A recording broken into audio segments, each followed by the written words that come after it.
कीर्तनात येऊन बसणार त्यावेळेस लाज वाटायला लागली तुकोबाला म्हणतात चला वाटणं लाज वाटणं महत्वाचं.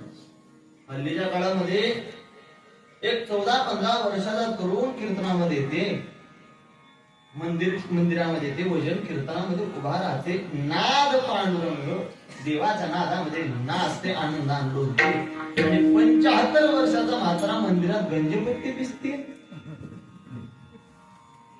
तुकोबाई सांगा तुम्ही मोठं कोण? 75 वर्षाचा गंजपत्ती पिसणारा महात्मा मोठा की 14-15 वर्षाचा पोरगा टाळ घेऊन करुणा भाग्य